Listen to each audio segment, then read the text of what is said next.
Mulai ya, bisa dimulai. Bismillahirrahmanirrahim. Assalamualaikum warahmatullahi wabarakatuh.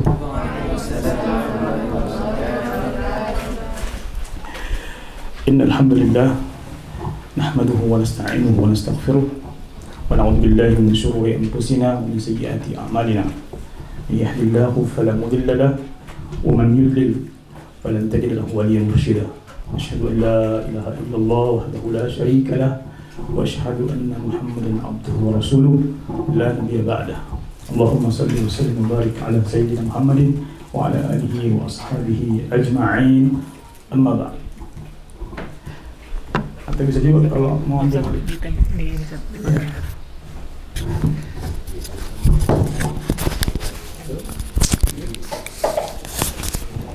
Allahumma rabbana zalamna anfusana wa illam taghfir lana wa tarhamna lanakunanna minal khasirin.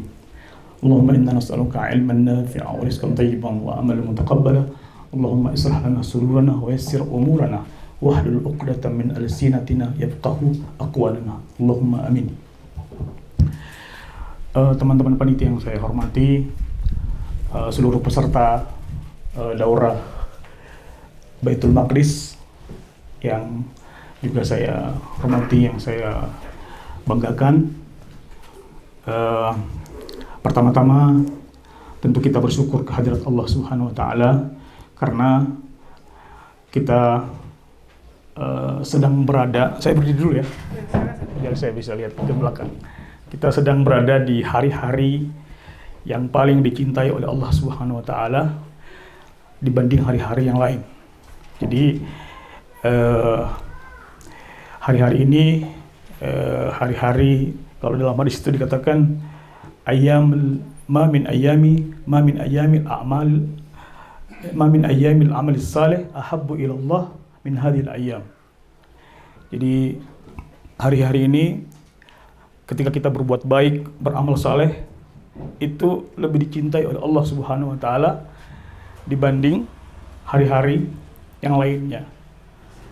Bahkan para sahabat bertanya apakah termasuk jihad? Iya, termasuk jihad. Ya, kecuali mereka yang keluar berjihad dengan hartanya, dengan jiwanya, lalu kemudian tidak kembali. Nah, hari ini kita sama-sama hadir di tempat ini dengan tujuan yang mulia, tentu bagian daripada amal saleh dan nilai plusnya karena kita berkumpul untuk memikirkan persoalan masalah yang menjadi urusan kita sebagai orang beriman. Ya, dalam sebuah ayat dikatakan man lam yahtam bi amril muslimin falaysa minhum. Orang yang tidak peduli dengan urusan masalah kaum muslimin, maka dia bukan bagian daripada golongan tersebut. Ya. Nah, hari ini kita lihat ada peristiwa, ada tragedi kemanusiaan yang rasa-rasanya tiap hari menjadi tontonan, ya. Apalagi terakhir ini sejak serangan 7 Oktober, ya. Bangsa Palestina, khususnya saudara kita yang di Gaza, itu benar-benar hidup di dalam nestapa yang sudah tidak ada lagi kata-kata yang bisa mewakili peristiwa tersebut. Sudah habis kosakata apa lagi yang menceritakan kondisi hari ini. Sudah habis begitu. Sehingga kita tentu menyayangkan karena hari ini boleh dikata tidak ada kejelasan sampai kapan paling tidak ini bisa berhenti sejenak begitu. Nah, maka kita juga kembali mengingat hadis Rasulullah SAW, al-muslim lil muslim kal bunyan. Kita sesama muslim itu seperti satu bangunan, yashuddu ba'duhu ba'da. Jadi saling menguatkan seharusnya. Makanya Rasulullah syabaka baina asabihi. Rasulullah kemudian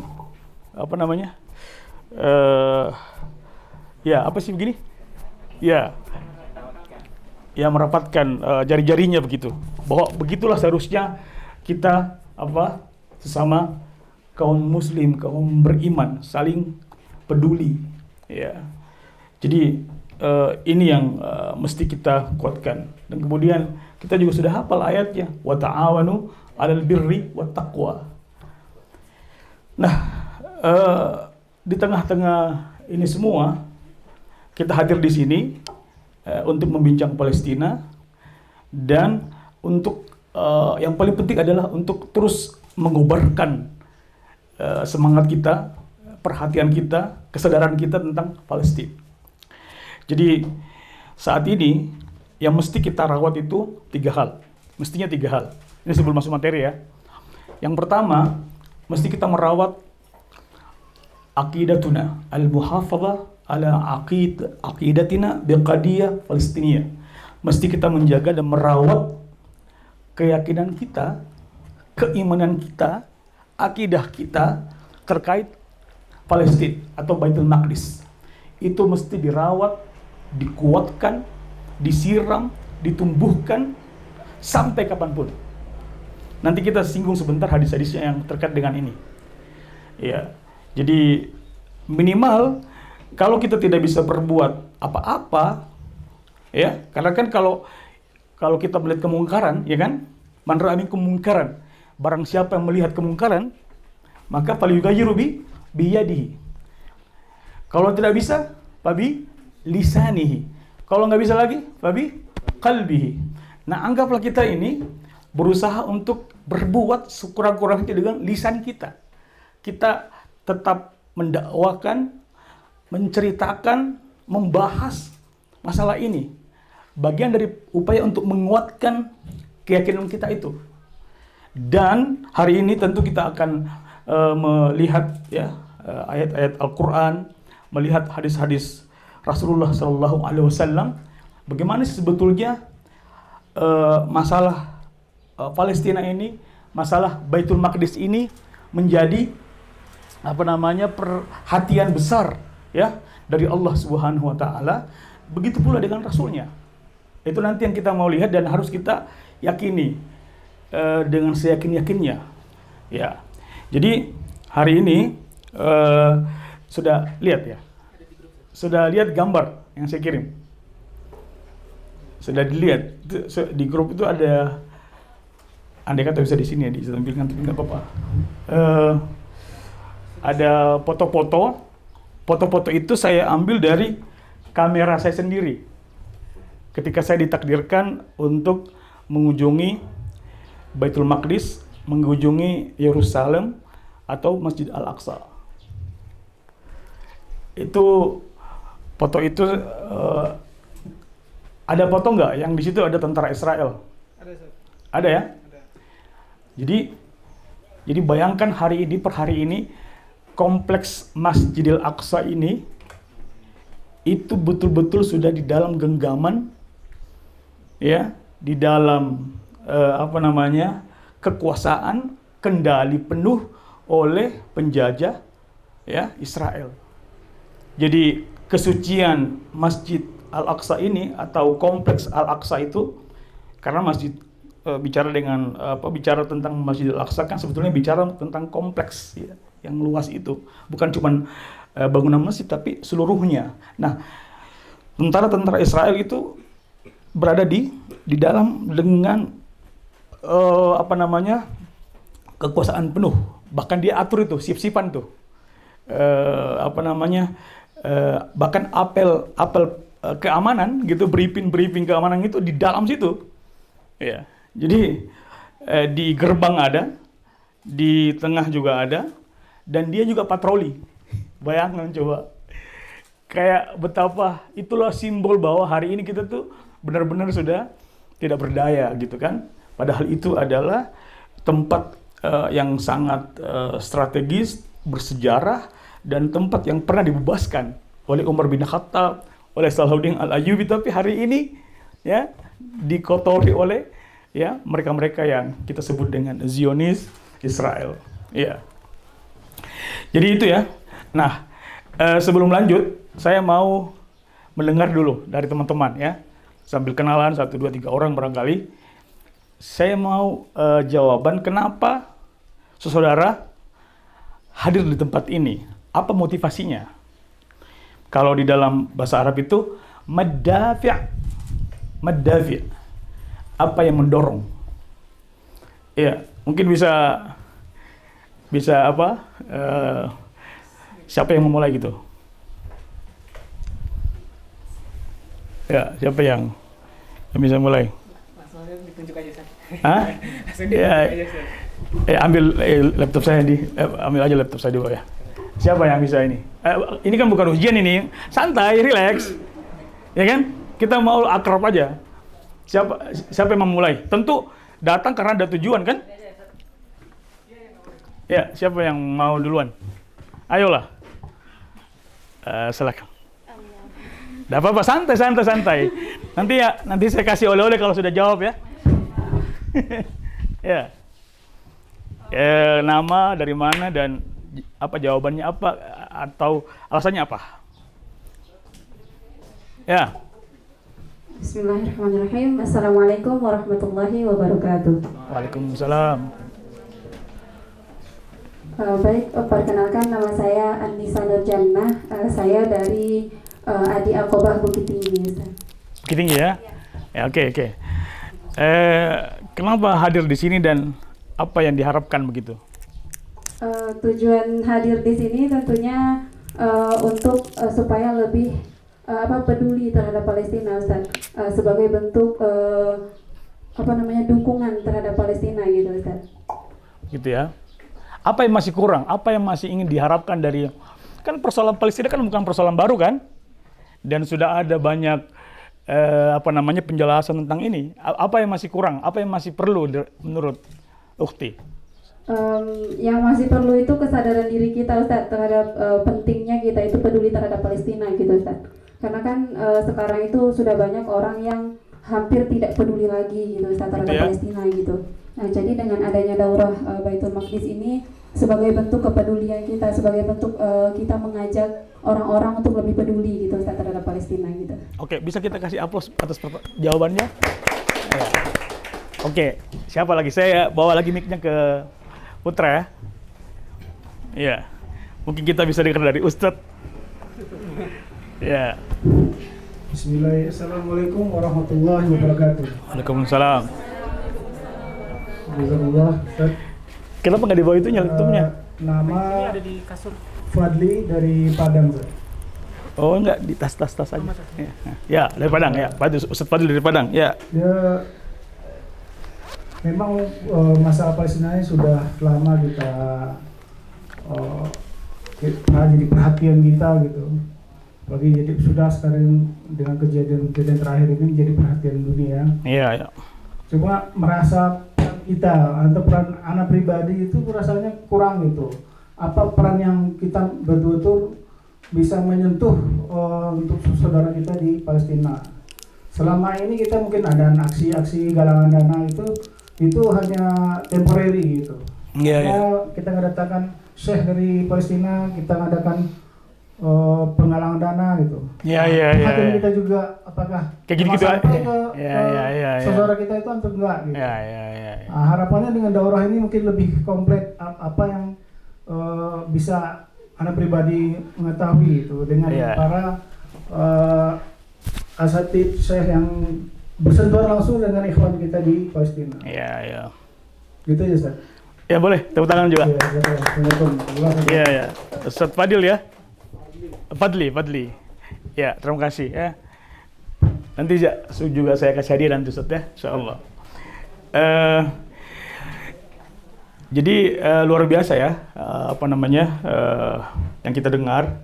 Saya juga sepakat gitu ya, karena sudah lumrah dan lazim yang kita lihat selama ini.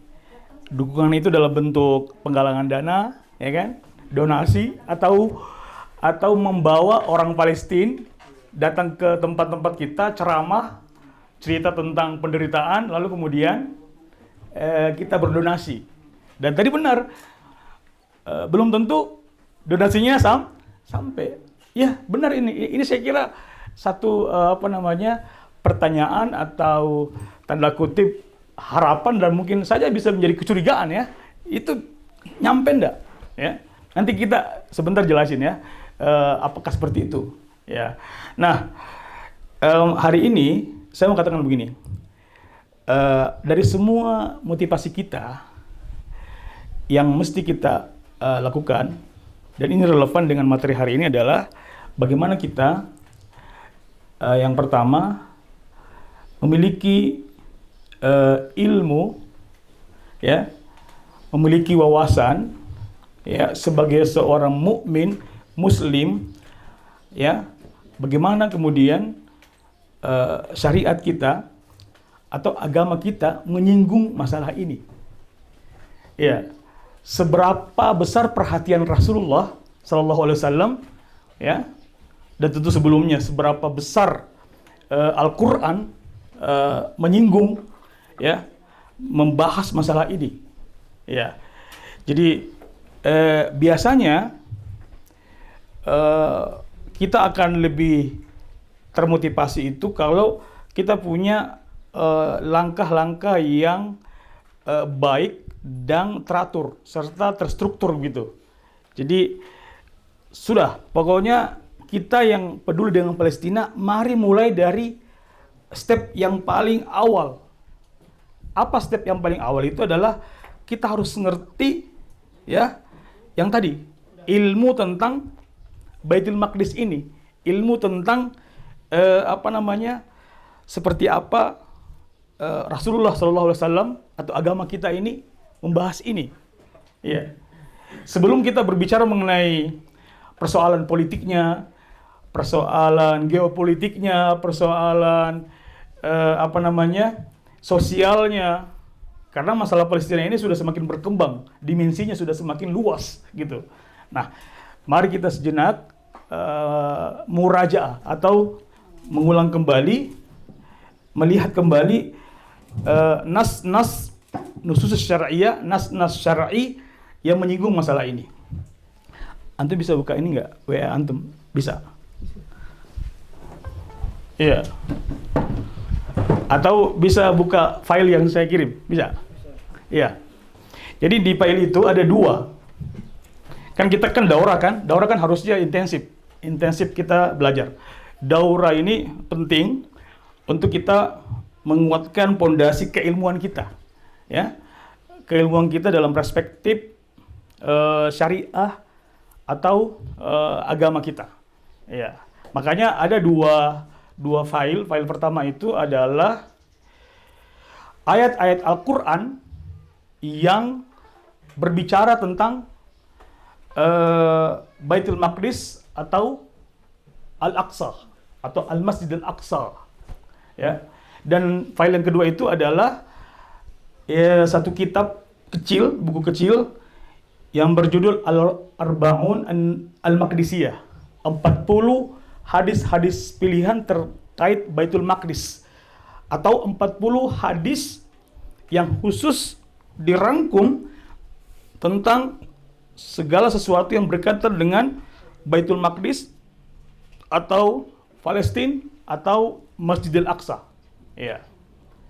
Jadi itu dua file itu nanti kita akan coba baca sama-sama, ya. Anu tadi sedang antum bisa ini nggak? Bisa ini nggak? Bisa filenya ada di itu tadi, di apa? Di ini ya, di WhatsApp. Antum bisa masuk WhatsApp nggak di sini? Coba masuk WhatsApp dulu. Ya, siapa yang terjemahin?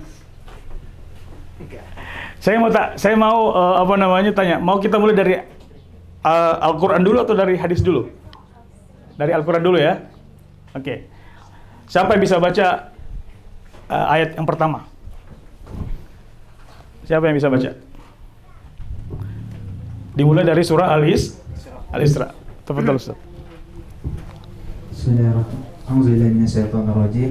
Subhanalladzi asra bi'abdihi lailan minal masjidil haram ilal masjidil aqsa alladzi barakna hawlahu linuriyahu min ayatina innahu huwas samiul basir. Ya. Bisa baca lagi nggak setelahnya? Bisa baca? Lainnya Ustaz.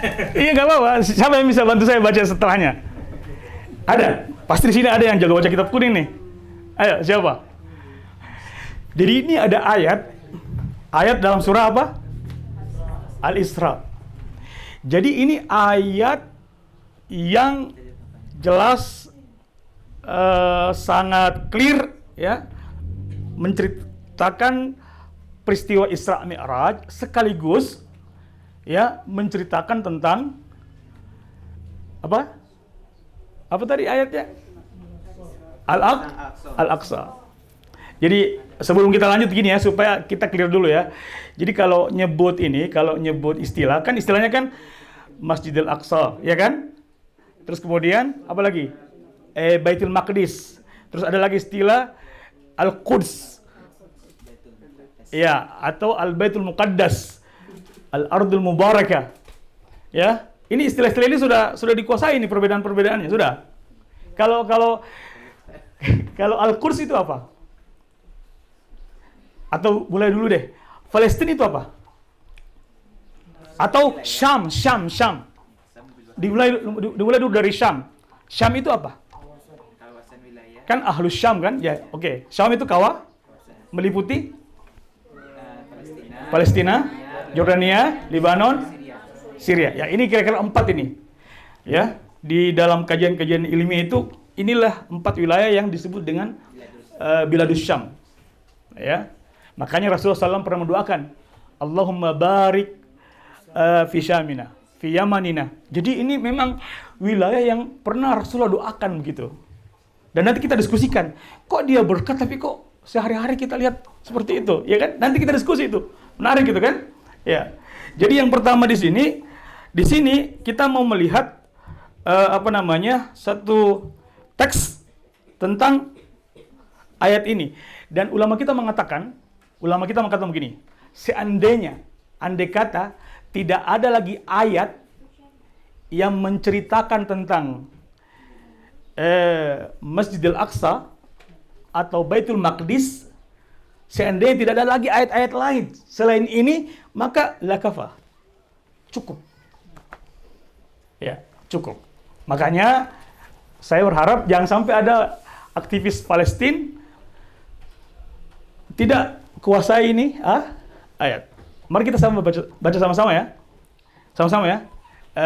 Diikuti. Subhanalladzi. Yang semangat dong. Asra bi 'abdihi lailan minal masjidil harami ilal masjidil aqsa alladzi barakna haulahu linuriyahu min ayatina innahu huwas sami'ul basir. Ya. Jadi subhanallah, maha suci Allah.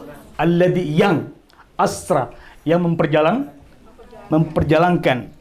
Asra bi abdi, memperjalankan hambanya. Siapa hambanya? Rasulullah sallallahu alaihi wasallam, ya kan? Minal masjidil haram. Dari Masjidil Haram ke Masjidil Aqsa alladzi barakna haulahu, yang kita berkahi di sekelilingnya. Nah, Imam Suyuti mengatakan dan ulama lain mengatakan bahwa disebutkan di sini yang diberkahi itu sekeliling. Terus kalau begitu Al-Aqsa sendiri diberkahi tidak?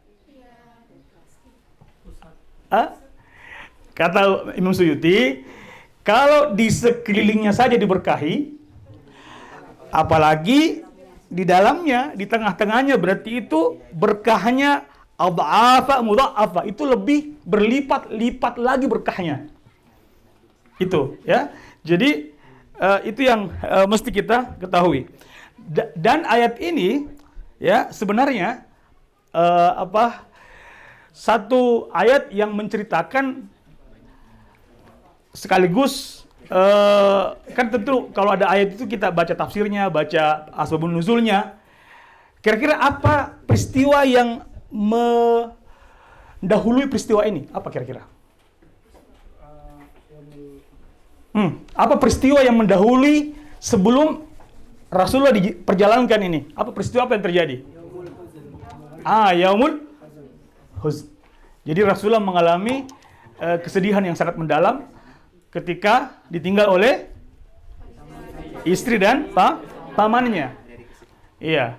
Jadi sebenarnya ini perjalanan kepada Isra Mi'raj ini sebetulnya adalah perjalanan spiritual Nabi sekaligus hiburan ya untuk Rasulullah Shallallahu Alaihi Wasallam. Ya. Terus dari Masjidil Haram ke Masjidil Aqsa. Nah sekarang saya tanya, apa itu maksudnya Masjidil Aqsa? Apa artinya itu Masjidil Aqsa itu? Masjid ya?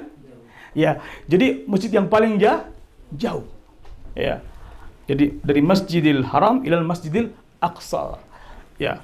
Jadi ini yang ayat pertama. Terus dikatakan diberkahi itu apa maksud diberkahi? Alladzi barakna haulahu. Apa maksud daripada diberkahinya ini kawasan ini? Apa maksudnya? Berkah dari sisi apa? Yang pertama apa? Ya, ada dua. Yang pertama tadi, di tempat inilah ya begitu banyak nabi diturunkan. Bukan cuma diturunkan dan pernah datang di tempat itu, bahkan seluruh nabi pernah di situ. Ketika Rasulullah SAW mengalami perjalanan dari Mekah ke Masjidil Aqsa, sebelum Mi'raj, Rasulullah kan memimpin salat, dan Rasulullah itu mengimami seluruh nabi yang kira-kira menurut ulama itu jumlahnya itu sekitar 125.000 nabi dan rasul. Sedangkan yang kita kenal dalam Al-Quran kan yang dicatatkan cuma 25 nabi. Tapi sebetulnya dalam peristiwa itu seluruh nabi hadir. Ketika saya berkunjung ke sana, saya juga entah itu benar ya, tapi anggaplah itu benar, situs-situs sejarahnya ditunjukkan. Ini makam Nabi Daud, ini makam Nabi Sulaiman, ini makam Nabi Ibrahim, ya itu di sana itu. Kalau Nabi Ibrahim ada di Hebron, di Khalil itu. Jadi ya, nah itu ya, ini yang pertama. Jadi berkah diturunkan itu berkahnya itu karena disitulah ini salah satu wilayah yang paling banyak dituruni atau dipijaki oleh para nabi ya. Dan Mesir juga termasuk, kurang lebih sama itu Mesir dengan Palestina ini atau Ardus Syam ini. Nah yang kedua, berkah yang kedua, dan berkah kedua ini yang menjadi, sebagian orang mengatakan seperti itu, sebagian pengamat, berkah kedua itu adalah bahwa negeri ini adalah negeri yang sangat subur, negeri yang sangat indah. Saya kan pernah di Mesir lama Pak, Bu, ya.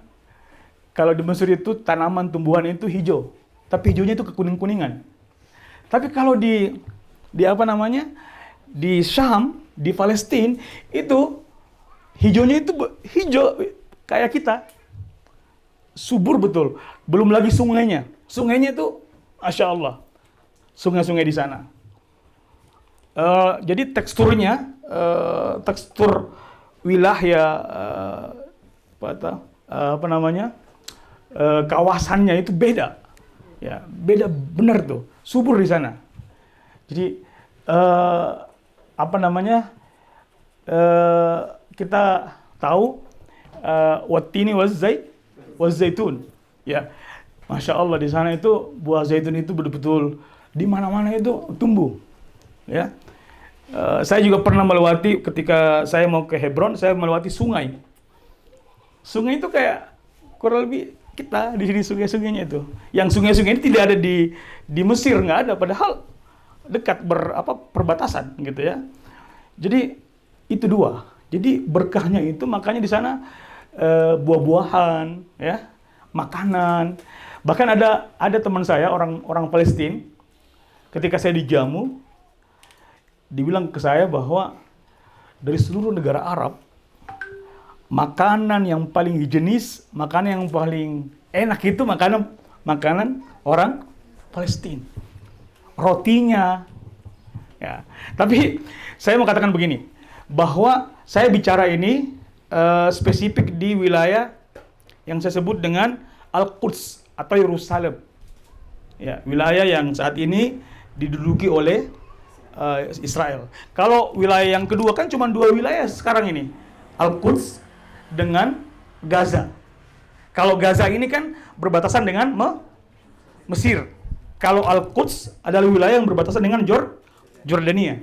Itu yang tepi barat, Ustaz. Ya, tepi barat. Nah, yang apa namanya?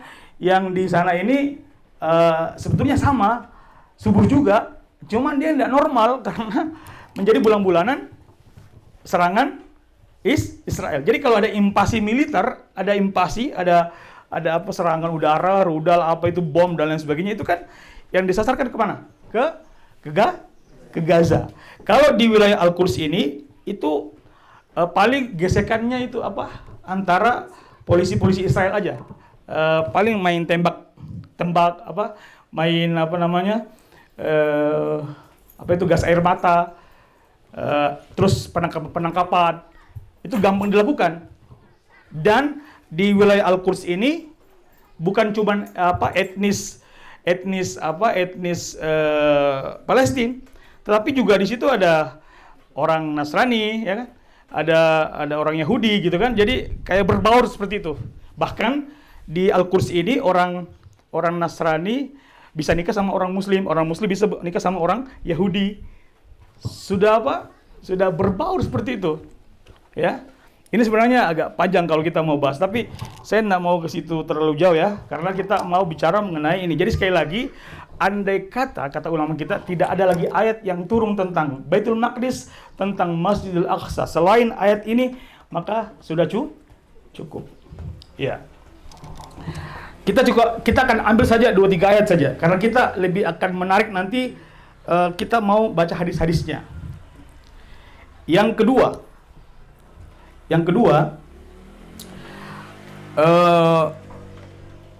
coba yang kedua ayatnya, siapa yang bisa baca? Kita langsung ayat yang ketiga aja, yang pendek aja supaya mudah dihafal.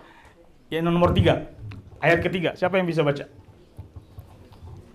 Silakan. Siapa yang bisa baca? Ayo. Ustadz mungkin. Yang lain. Jadi ayat lain nomor 3 aja, ayat ketiga aja. Yang singkat aja. Supaya gampang dihafal gitu. Antum? Oh, tidak ada HP-nya, tidak ada ya? Silakan. Ya. Ya, baca. Ya. Coba. A'udzubillahi minasyaitonirrajim. Coba sama-sama ya, kalau gitu. Coba. A'udzubillahi minasyaitonirrajim. Wa najjaynahu wa lutan ilal ardil lati barakna fiha lil alamin. Oke, diulang lagi ya. Agak saya lebih tambah ininya. Jangan terlalu dipotong-potong. Ya, wa najjaynahu. Saya ulang ya, wa najjaynahu wa luta ilal ardil lati barakna fiha lil alamin. Ya, ada yang tahu ini artinya? Wa najjaynahu wa luta ilal ardil lati barakna. Ya, siapa yang bisa artikan ini? Ya. Apa dia? Wa najjaynahu, najji. Dan kami menangkan. Apa? Menangkan. Dan kami dan kata Allah, kami selamatkan, wa najjaynahu, menyelamatkannya. Siapa yang dimaksud ini yang diselamatkan? Nabi? Nabi? Ada 2 di sini, ada 2 yang Allah sebutkan yang diselamatkan. Nabi, 1 Nabi, yang ini dhamir ha ini, wa najjaynahu, maka kami selamatkan dia. Siapa dia ini? Nabi Ibrahim alaihissalam. Wa luta, Ya, dan Nabi Lut. Apa hubungannya ini antara Nabi Ibrahim dan Nabi Lut? Ya, dekat ya. Ini Lut ini adalah kemana? Keponakan ya, gitu. Di sini orang Minang bilang apa? Orang Padang bilang keponakan juga. Ya. Jadi wadajainahu, kata Allah, kami selamatkan ini Nabi Ibrahim dan Nabi Lut. Kemana diselamatkan? Ilal ardil lati barakna, ke negeri yang kami berkahi. Sudah 2 kali ini disebutin tadi ini. Fiha lil alamin. Kenapa diselamatkan? Pertama, Nabi Ibrahim diselamatkan dari kaumnya yang ingin membunuhnya, yang ingin membakarnya. Lalu Allah selamatkan, hijrahkan dia ke mana? Ke Baitul Maqdis. Ya itu. Demikian pula Nabi Lut. Ya, orang sudah tahu lah kisah Nabi Lut ya dan lain sebagainya. Jadi ini diselamatkan ke negeri ini. Ya, maka di sini kata aqwal mufassirin fi hadil ayat, apa kata para penafsir atau mufassir terkait dengan ayat ini? Qala Ibnu Katsir. Ibnu Katsir berkata, qala Qatada berkata, kana bi ardil Irak. Ada pendapat di ayat ini, itu adalah Irak, ya. Maksudnya mereka dua-duanya dulu ini untuk khusus untuk Nabi Ibrahim. Nabi Ibrahim itu diselamatkan dari Irak. Jadi dia mau dibakar itu kaumnya itu di Irak, bagian Irak waktu itu. Jadi diselamatkan bayangkan, ke Palestina, ke Baitul Maqdis gitu. Ya, wa kana yuqalu lisyam imadu daril hijrah. Nah, sebutan lain dari negeri Syam itu adalah imad daril hijrah, tiangnya darul hijrah. Itu juga istilah itu. Jadi imad, tiang daril hijrah. Jadi diselamatkan ke sana. Iya. Jadi ini ayat kedua yang menceritakan, membahas tentang Baitul Maqdis. Dan memang ini adalah wilayah yang diberkahi oleh Allah Subhanahu wa taala. Oke, kita pindah ke ayat yang terakhir. Ayat ke-6. Ayat yang ke-6. Kalau waktunya panjang kita baca semua, tapi ini kan terbatas kita. Kita cukup 3 ayat ini. Ya, karena nanti kita akan pindah ke hadis. Ayat ke-6.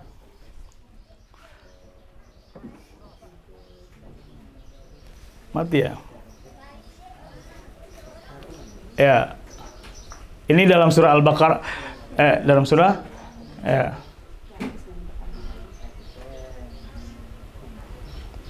lihat semua? Bisa? Kayak yang ini ya, kayak buram ya. Kayak buram. Saya juga tidak terlalu ngerti ini anunya nih. Ini laptop saya. Ya, ini di surah Al-Maidah ya. Coba siapa yang bisa baca? Jadi harus fasih ini, harus fasih kita mengucap ayat ini, karena ayat ini tentang ayat-ayat Baitul Maqdis. Ayo, siapa yang bisa baca? Nomor 6 ya. Bisa juga ditartil kalau mau. Ya. Terserah, mau atau ditajwid bisa juga.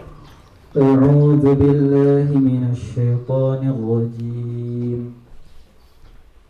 Bismillahirrahmanirrahim.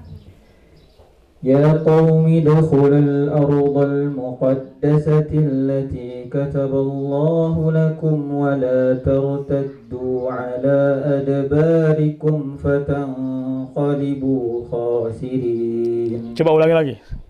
Sampai kalimat al-muqaddasah, coba ulangi. Ya qaumi dukhulul ardal muqaddasata allati kataballahu. Ya. Stop. Kataballahu lakum. Ya. Ya qaumi, ini perkataan Nabi siapa nih? Nabi Musa. Ya qaumi, wahai kaumku. Ya. Udkhulu masuklah. Masuk ke mana?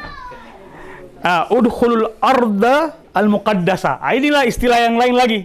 Tadi Baitul Maqdis, sekarang al-ardul muqaddasah. Ya, ini al-ardul muqaddasah. Nanti di hadis paling banyak istilah-istilah itu nanti. Jadi masuklah. Nah, al-ardul muqaddasah menurut para mufassir ini adalah wilayah Palestina. Wilayah Baitul Maqdis. Ya. Jadi disuruh masuk. Jadi kenapa kan cerita gini, Bani Israel ya, nenek moyangnya Yahudi ini, Bani Israel ini sebenarnya itu dia diperbudak oleh Firaun, tersiksa dia, dihina, diperbudak, disuruh kerja paksa, kerja rodi dan lain sebagainya, ya, bangun piramid dari dulu begitu. Jadi pokoknya dia tidak menemukan kesempatan dimanusiakan gitu ya oleh faraina. Jadi Firaun itu kan sebenarnya nama raja-raja Mesir ya. Sampai Allah kemudian mengutus Nabi Musa, lalu kemudian dari situ Nabi Musa diharapkan sebagai nabi yang kemudian bisa mengajak Bani Israel ini kepada kebaikan. Nah, sebenarnya mau diselamatkan demi kepentingan Bani Israel, itu masuklah. Intinya, ini kan dia bilang, udhulu, masuklah, ini kan kata perintah ini, udhul, masuklah. Al-ardal muqaddasah, ke Baitul Maqdis, yang disucikan ini, ya kan? Allati yang kataballahu lakum, yang Allah tetapkan untuk kalian. Berarti ini kalau ada yang mengatakan ini bahwa memang dijanjikan, benar. Ini ayat yang nggak bisa dibantah. Memang itu disiapkan, wilayah ini disiapkan oleh oleh Allah Subhanahu wa taala sendiri. Jadi seandainya orang Yahudi itu terima, ya kan? Wah, lain ceritanya, lain skenarionya gitu. Tapi kan persoalannya dia tidak mau membangkang gitu dan takut gitu kan, tidak mau ikut apa yang Rasulnya sampaikan.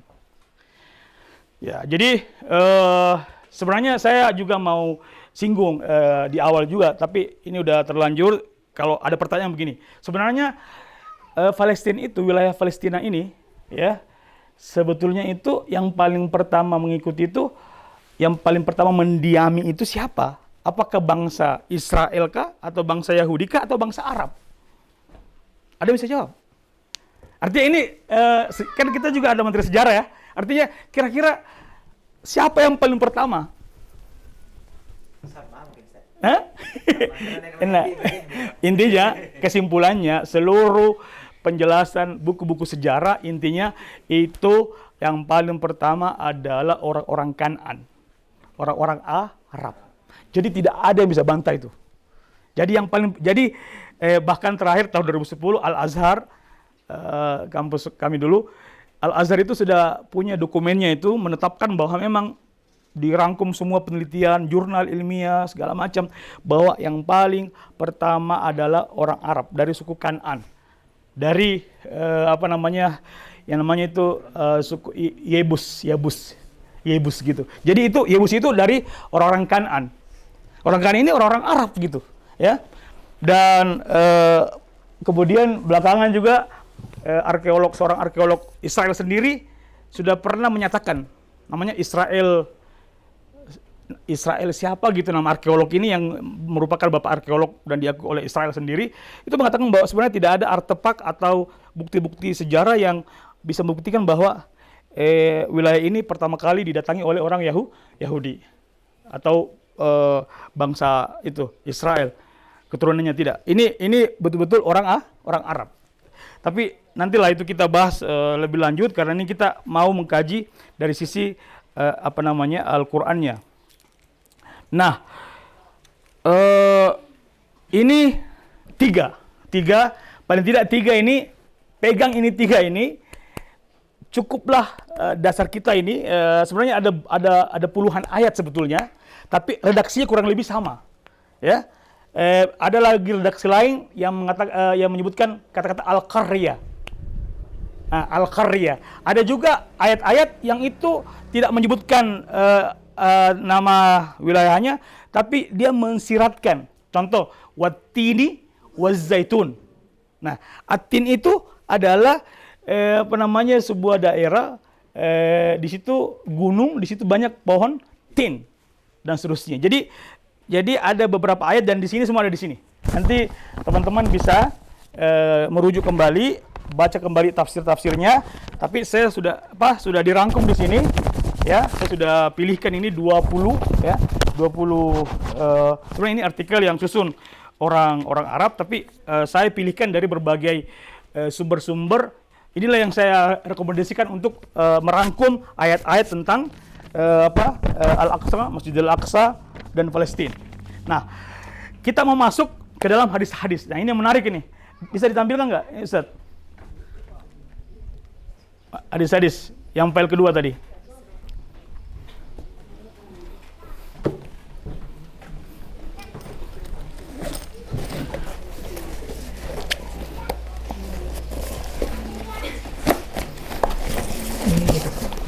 Yang file hadis.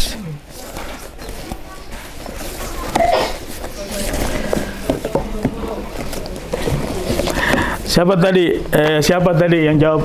Putri tadi? Ini hadiah buat Ukhti. Judulnya siapa orang asli Palestina? Terus untuk Ustadz, antum udah punya ini Ustadz? Udah punya? Ini luar biasa ya buku ini. Kalau mau baca lagi tentang Baitul Maqdis. Ya. Ya, mari kita lihat hadisnya. Nah, ini nama kitabnya Al-Arbaun Al-Maqdisiyah yang disusun oleh Syekh Dr. Raid Fathi. Jadi ini Dr. Raid Fathi ini ya seorang cendekiawan, pemikir muslim berkebangsaan Palestina, ya. Dan inilah 40 hadis kayaknya sudah cukup lah, ya. Sudah sangat cukup untuk kita bisa mengetahui bagaimana sih sebetulnya Rasulullah SAW menyinggung Baitul Maqdis, menyinggung Masjidil Aqsa, bagaimana menyemangati para sahabatnya, ya, bagaimana sahabat-sahabat itu penasaran karena sering diceritakan sama Rasulullah dan berharap bisa salat di masjid ini, dan pahala seperti apa yang didapatkan kalau bisa datang ke sana dan seterusnya. Ya, mari kita lihat hadis pertama ya. Ya. Ini saya akan coba untuk baca sama-sama sampai hadis ke-15. Ini kita percepat saja. Kalaupun nanti kita butuh waktu, nanti kita online nanti untuk habiskan hadisnya ya. Insya Allah bisa nanti kita online lah. Ya, kita baca. Nah, ini yang pertama nih. Jadi yang pertama, Al-Masjidul Aqsa Al-Qiblatul Ula. Nah, ini bahwa Masjidil Aqsa adalah kiblat yang pertama. Nah, jadi ada yang bisa baca hadisnya? Coba sama-sama ya. Anil Bara radhiyallahu anhu anna Rasulullah sallallahu alaihi wasallam kana awwalu ma qadimal madinata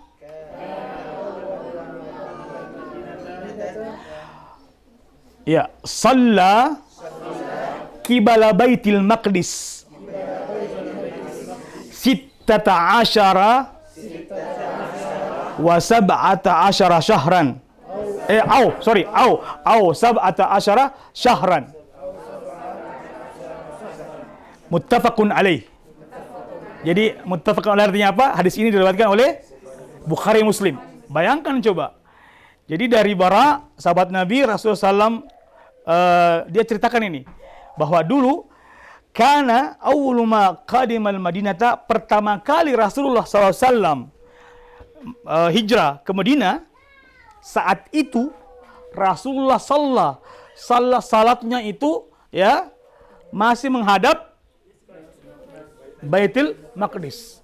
Berapa lama kemudian waktunya sampai ada perintah Allah Subhanahu wa taala untuk memindahkan kiblat itu dari Baitul Maqdis ke Ka'bah, itu ternyata sittata asyara, itu 16 bulan. 16 bulan itu berapa tahun itu? Satu tahun? Ya, 1 tahun setengah ya. Atau ada yang mengatakan 17 syahran, 17 bulan. Bayangkan coba. Jadi ketika turun perintah salat, ya kan? Turun perintah salat yang didapatkan Rasulullah SAW saat beliau Mi'raj, Isra Mi'raj itu menghadapnya kemana? Ke Baitul Maqdis. Artinya apa? Bahwa eksistensi Baitul Maqdis ini adalah sangat sentral, sangat inti. Coba, karena kita salat ya, Nabi SAW salat dan para sahabatnya awalnya itu kepada menghadap Baitul Maqdis. Jadi bisa dibayangkan berapa lama itu beliau salat menghadap Baitul Maqdis. Ya, dan ada di sini. Ya. Mau mati ya? Ya.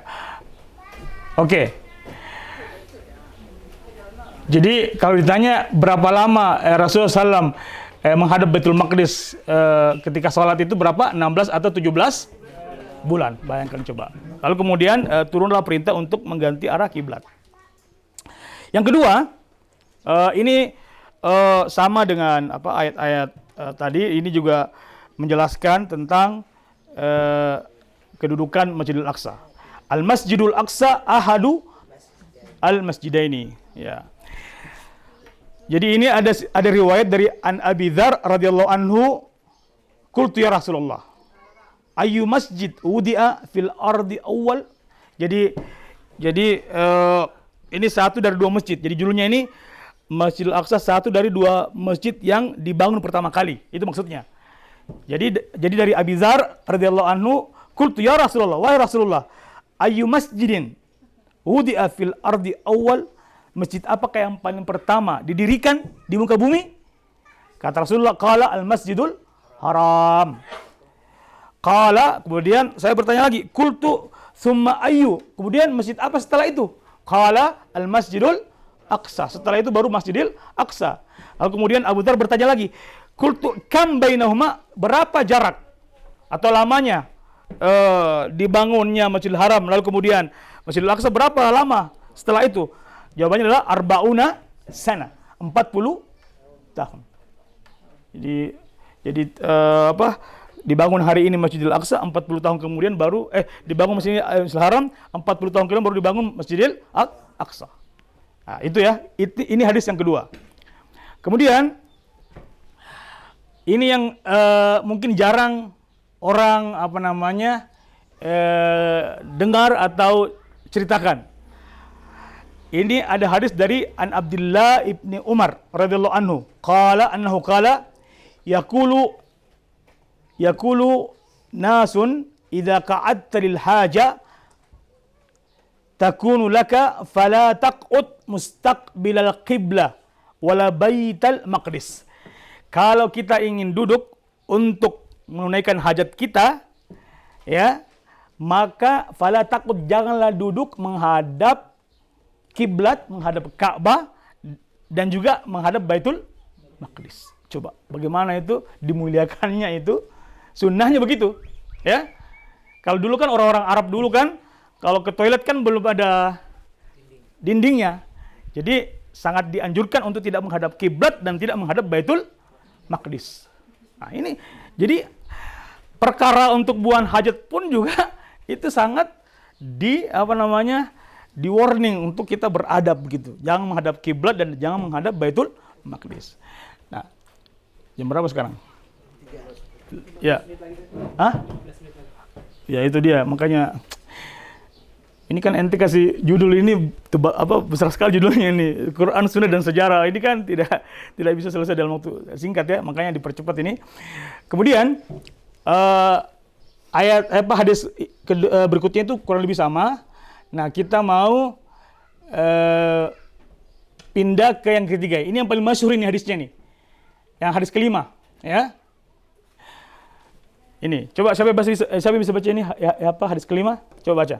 Karena ini sudah sering kali kita dengar lah, sudah sering kali diceramahkan ini oleh ustadz. Siapa yang bisa baca nih? Ayo. Nanti saya kasih hadiah lagi. Ya silakan. nanti dikasih hadiah baru mau ya. Gimana ini pejuang Baitul Maqdis ini? Ayo baca ya. Al-Masjidil Aqsa ahadul masajid tsalatsah. Oke. An Abi Hurairah wa an Abi Sa'id al-Khudri radhiyallahu anhuma dari Nabi sallallahu alaihi wasallam annahu qala la tushaddu rihal illa ila thalathati masajid. Masjidil Haram wa Masjid Masjidil Haram wa Masjidil Aqsa wa masjidi hadza. Masjid hadza. Iya. Apa artinya? La tushaddur rihalu illa ila thalatha masajid. Apa artinya? La tushaddur rihal. Tidak dianjurkan untuk bepergi yang dengan sungguh-sungguh. Artinya begini. Orang bepergian itu sah-sah saja. Kemanapun mau pergi silahkan, selama tujuannya itu baik, positif, ya tidak melanggar syariat. Tetapi kata Rasulullah, kalau kalian pergi santai aja, relax. Jangan kalian pergi ke tempat-tempat dengan terlalu terlalu semangat, terlalu persiapan terlalu sempurna gitu, dan segala-galanya harus perfect lah begitu ya. Jangan kecuali kepada 3 tempat ini. Kecuali ke tempat di mana ada 3 masjid ini. Coba. Berarti ke Mekah, Madinah dan Palestina. Makanya ayo ke sana. Ayo. Ya kan? Artinya kalau ada orang yang katakanlah menabung, persiapkan diri ya untuk ke Aqsa, kan bisa saja ke sana, bisa, bahkan masih tetap terbuka ini travel ke sana nih. Masih ke sana bisa. Silakan katanya. Malah itu sunnah. Ya. Jadi hanya 3 tempat yang secara sunnah kita dapat pahala kalau kita betul-betul persiapkan diri untuk ke sana ini. La tusyaddu, janganlah kita tidak dianjurkan gitu untuk kita bepergian dengan susah payah, dengan persiapan yang lengkap kecuali untuk menuju 3 tempat ini. Salah satunya adalah Masjidil Aqsa, ya. Kemudian hadis berikutnya ini tentang hadis fadlis salat fi Baitul Maqdis. Ya. Jadi ini menceritakan kerinduan para sahabat untuk bisa salat karena sudah terlalu sering para sahabat ini mendengar tentang kata-kata Baitul Maqdis dari Rasulullah SAW. Jadi mereka penasaran ingin salat di sana. Sekaligus ini menjelaskan apa keutamaan salat di sana. Siapa yang bisa baca? Ayo. Siapa yang bisa baca? Hadis pertama mana? Antum bisa bahasa Arab atau bahasa Indonesia? Bahasa Arab bisa? Mau buku Arab? Boleh.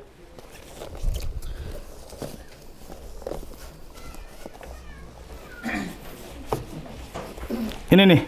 Ini Al-Quds Tarikh wa Huwiyah Hadariyah.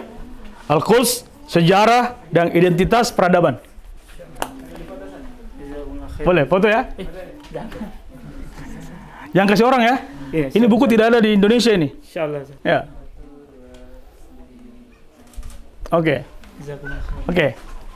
Siapa lagi yang mau baca? Saya kasih hadiah lagi nih. Siapa yang mau baca? Jangan lagi yang ngantuk, yang lain lagi. Coba, siapa lagi? Antum udah dapat hadiah, Sob? Udah dapat hadiah tadi? Udah. Antum udah baca tadi kan? Baca ya tadi. Oh, antum mau Arab juga? Mau? Arab atau Indonesia? Indonesia aja. Indonesia saya habis ini. Berarti nggak apa-apa yang Arab. Kesuruh belajar Indonesia Arab lagi. Nanti saya kasih dia sebentar. Oke, siapa lagi yang mau baca hadis yang selanjutnya nih? Ayo. Oke, sama-sama ya. An Jabir radhiyallahu anhu. Anna rajulan nadhara an yusalliya fi Baitil Maqdis. Fasa'ala an dhalika Rasulullah sallallahu alaihi wasallam. Faqala lahu Rasulullah sallallahu alaihi wasallam, salliha huna, yani fil Masjidil Haram. Faqala, ya Rasulullah, innama nadartu an usalliya fi Baitil Maqdis. Faqala, salliha huna. Nah, jadi Ini ada riwayat dari Jabir bahwa ada seseorang ya yang sudah bernazar. Bernazar itu berarti dia berjanji ya untuk kalau dia berhasil maka dia akan seperti ini. Itu janjinya kepada Allah.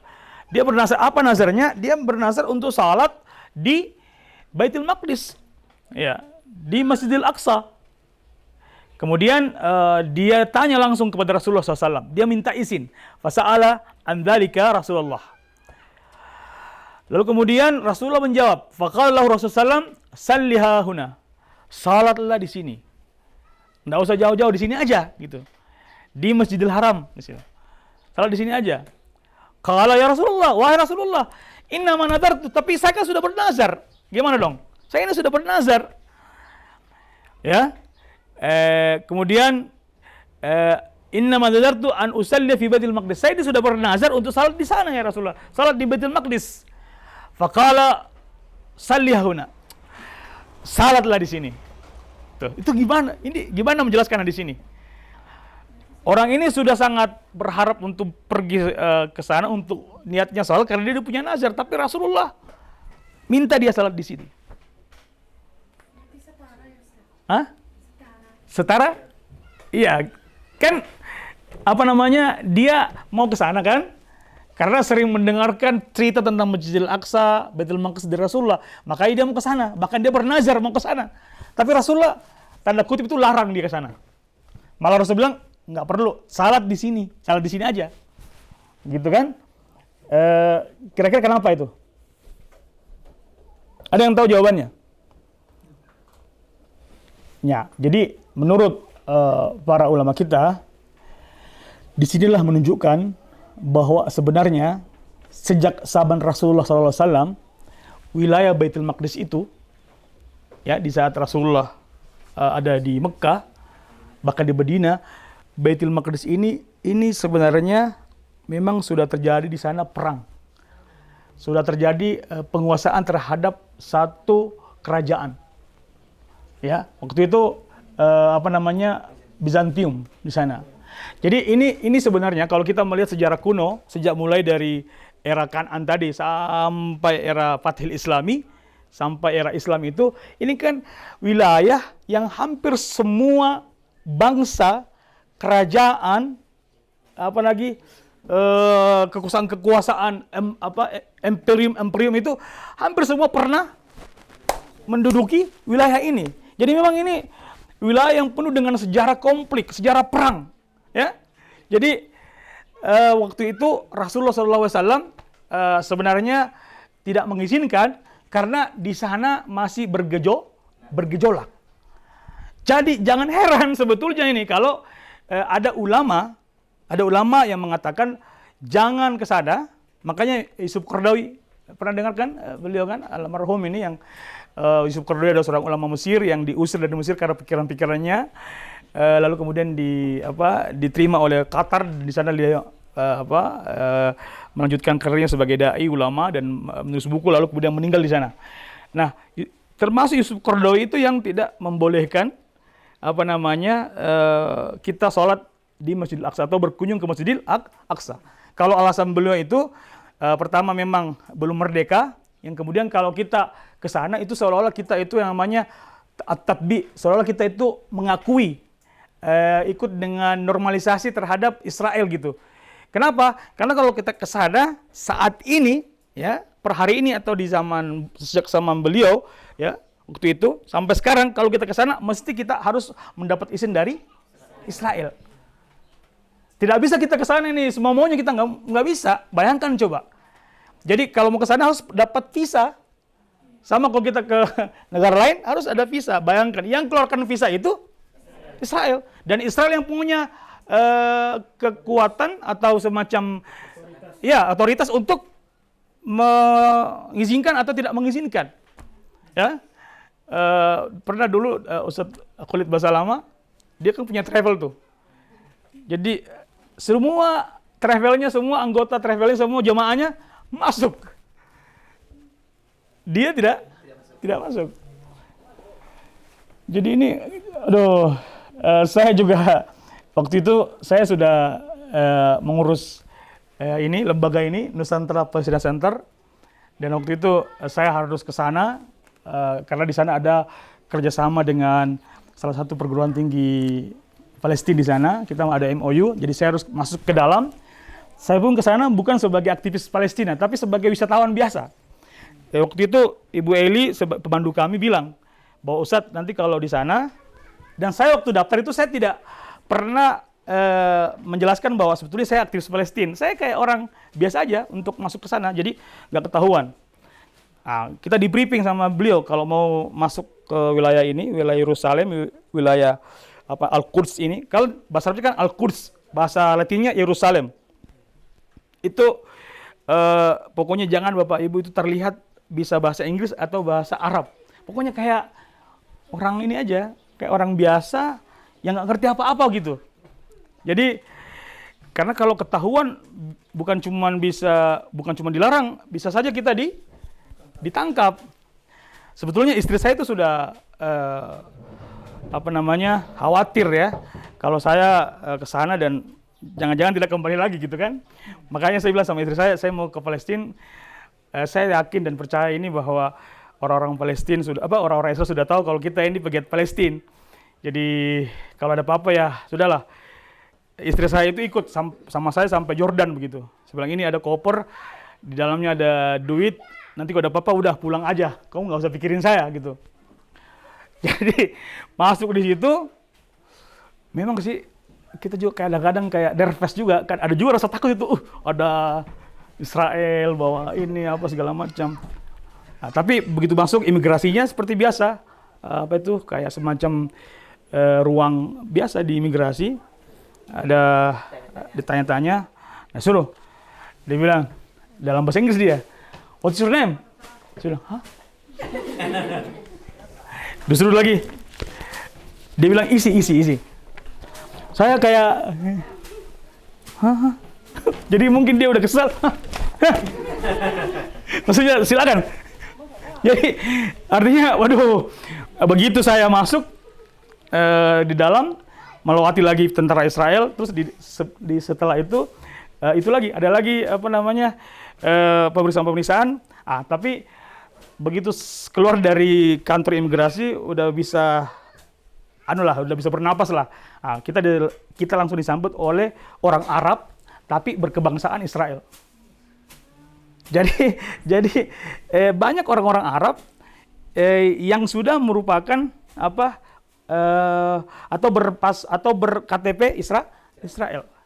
Kan dulu waktu peristiwa Nakba itu tahun 1948 kan ketika Israel merdeka mendirikan negara, itu kan orang bangsa Palestina kan diusir atau dikasih pilihan.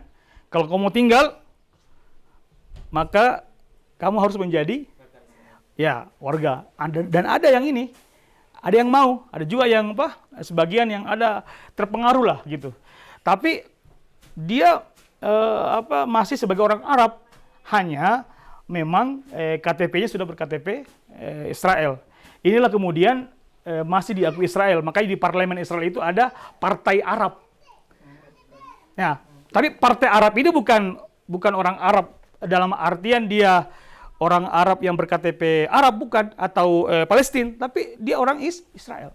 Jadi itu pun juga sudah keturunan yang keberapa gitu. Yang Arab aslinya itu memang bapak aja gitu kan. Nah, dia pun sudah berbahasa Ibrani. Iya, bahasa ini. Jadi seperti itu. Jadi kita disambut sudah seandainya tidak ada orang-orang seperti ini, hikmahnya mungkin kita juga tidak bisa kemana-mana.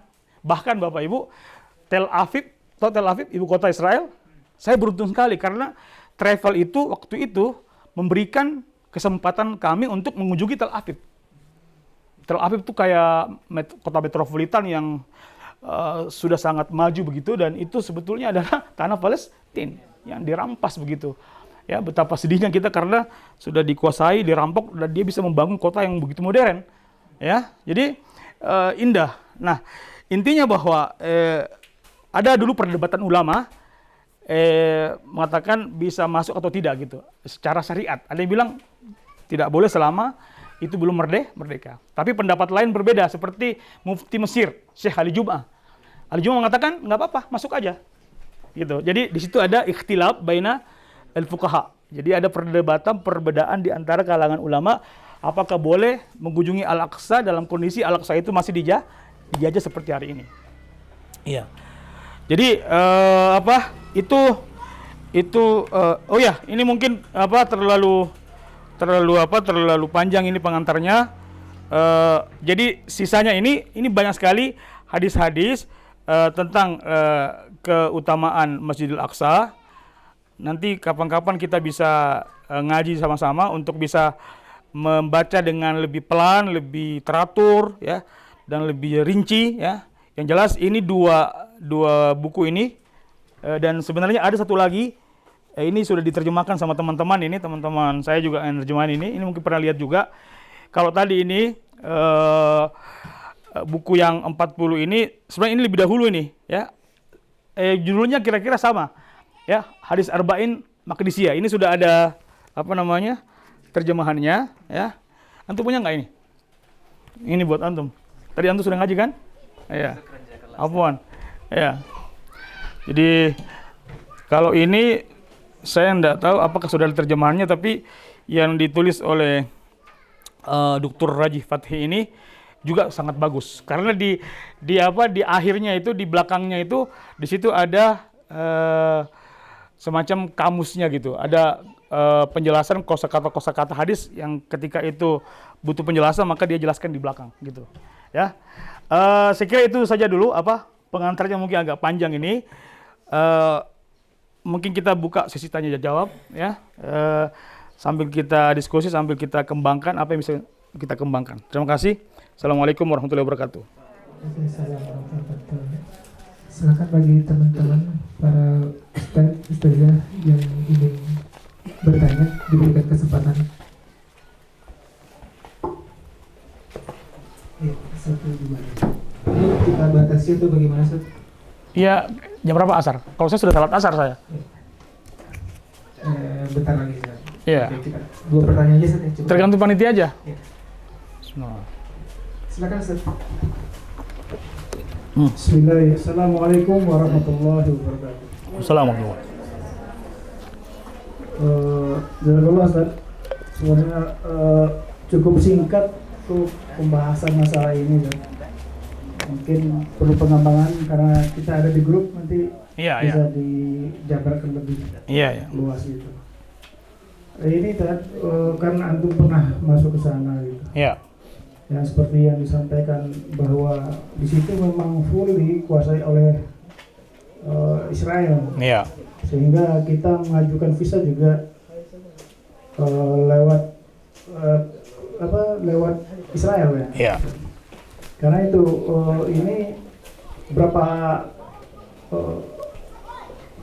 jamaah umroh, ibu saya belum pernah umroh, itu pernah ke Al-Aqsa itu kalau yang muda-muda itu agak dipersulit untuk bisa masuk nih, Ustaz. Iya. Nah, jadi agak diperketat gitu ya, mudah-mudahan yang tua-tua tuh suruh jalan aja gitu. Jadi Iya. apakah sekarang ini, Ustaz? Coba tampilkan dulu foto-foto itu, bisa nggak tampilkan foto-foto? Iya. Ya gimana? Terus gimana? Kondisi sekarang ini, Ustaz. Ya.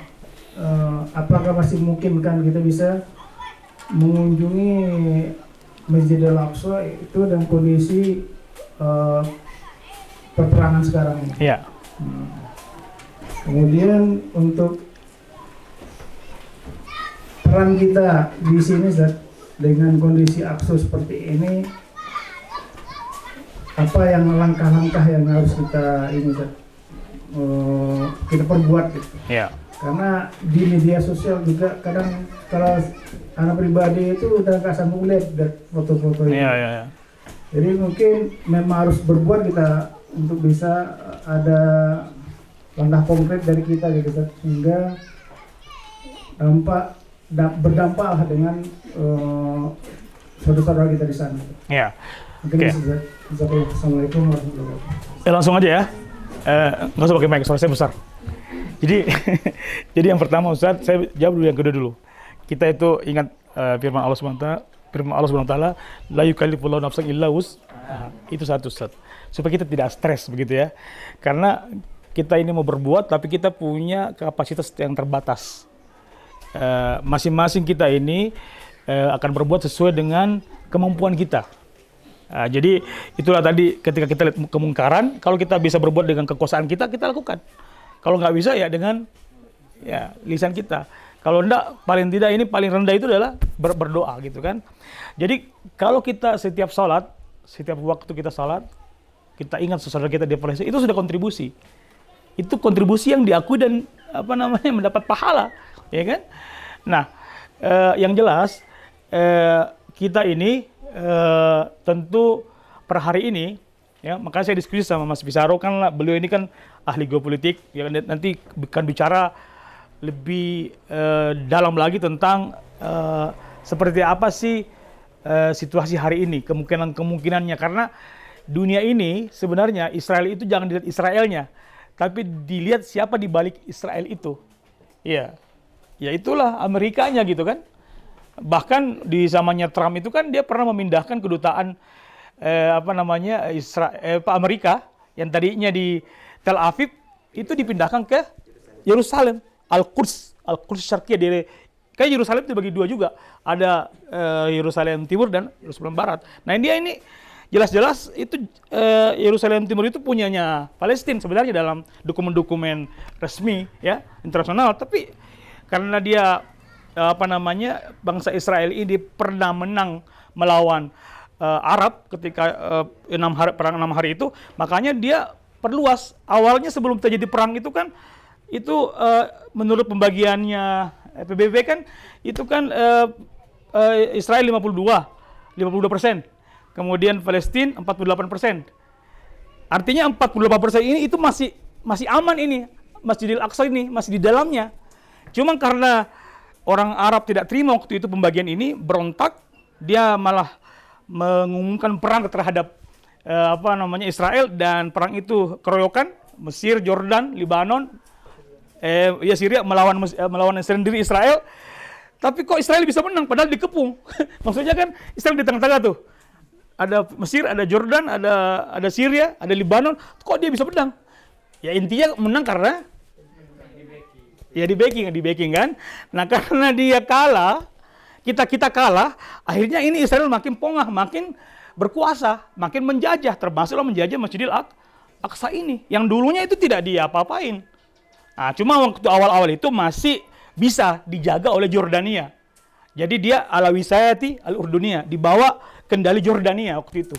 Jadi meskipun ini Yerusalem, kota Al-Quds dikuasai oleh Israel, tapi untuk wilayah Masjidil Aqsa ini itu masih dibawa kendali Jordan, di mana katakanlah operasional ya, listrik, kemudian imam, marbot ya, itu semua masih kendali Jordania. Tapi sekarang kan sudah makin berkurang. Jadi intinya bahwa ini sudah dikuasai. Kalau Gaza kan memang belum dikuasai kan, tapi belum dikuasai secara penuh karena masih ada Hamas. Kalau di wilayah Al-Quds ini sebenarnya sudah dari dulu sudah di ketiaknya Israel gitu. Cuman masih menjaga perasaan kita aja nih. Kenapa ini masjid masih bertahan? Dan kemudian ini jawabannya. Ini juga ada. Gimana saya geser-geser ini Ustaz? Kalau pakai ini. Coba geser-geser dulu. Pakai WA. Oh ini. Sebentar ya. Ini. Coba belakang itu. Itu orang itu, tentara ini. Ini coba ini. Ini kan kawasan Aqsa ini di luarnya nih. Ini nih sebentar. Ini juga. Ini bukti nih bahwa ini nih. Ini saya yang foto ini. Kamera segini, kamera ini. Tapi kalau saya kedapatan mati saya. Maksudnya mungkin sudah nggak kembali. Saya foto, saya gini nih foto nih. Bayangkan ini baru selesai pergantian sip ini. Di dalam Masjidil Aqsa itu. Ada satu foto yang aduh saya mungkin di sini nggak ada. Di Masjidil Aqsa itu ada banyak orang yang disebut dengan murabitun. Murabit adalah orang-orang Palestina asli yang memang dia menghibahkan hidupnya untuk menjaga Aqsa itu. Dia biasanya hidup dari zakat apa. Artinya kita bersyukur karena masih ada orang seperti itu. Dia Israel mau nendang mau apa dia jaga gitu. Namanya murabit. Tapi udah pada tua-tua.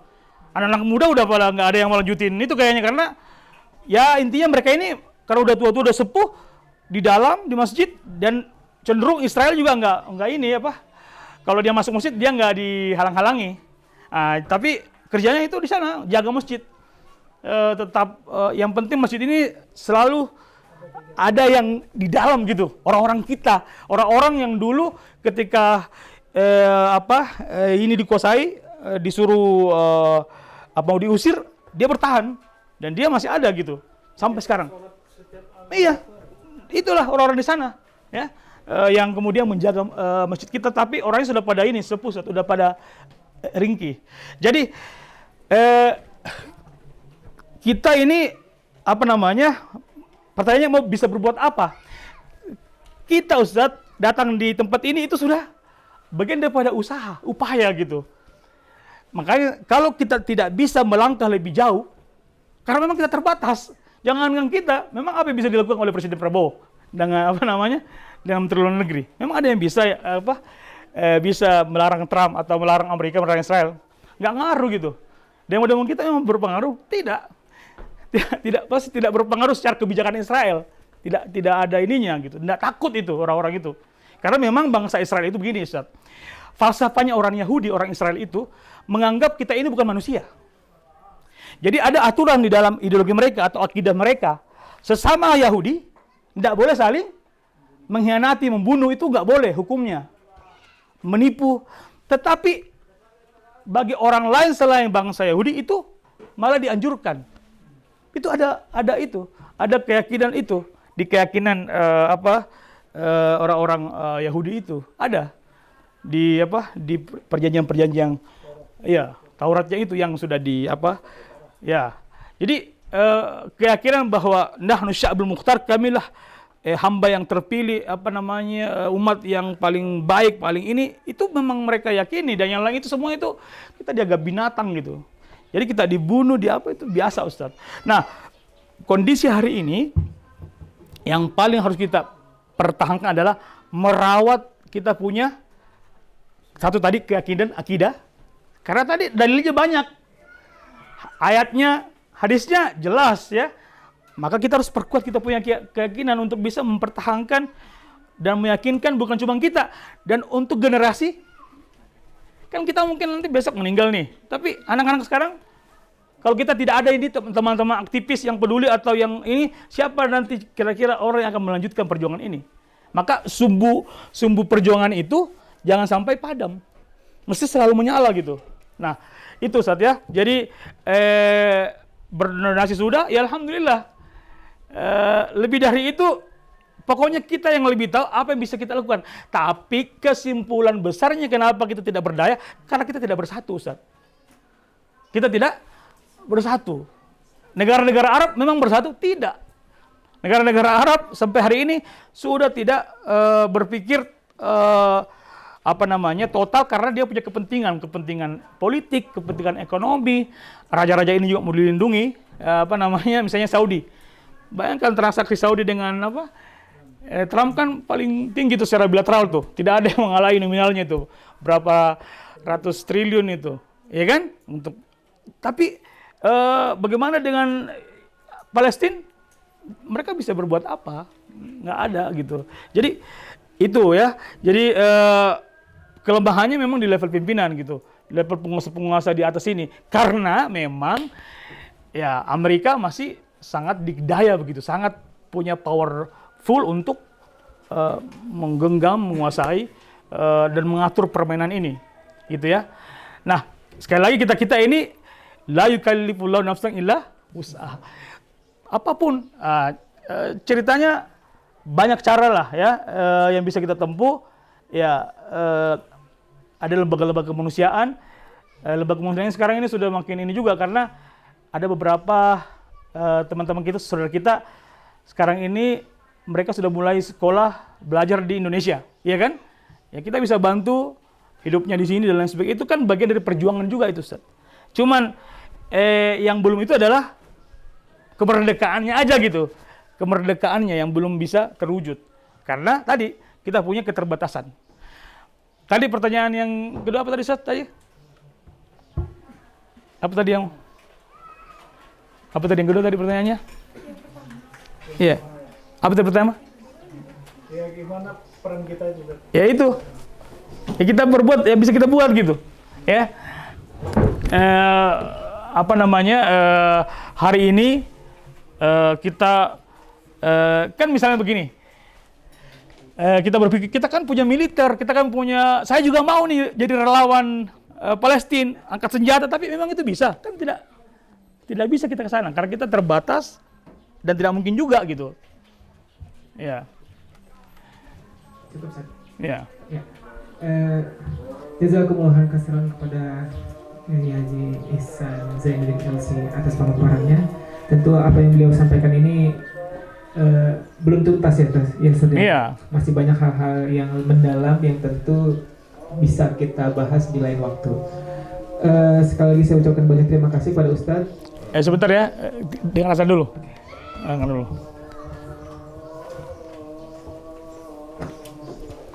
Belok.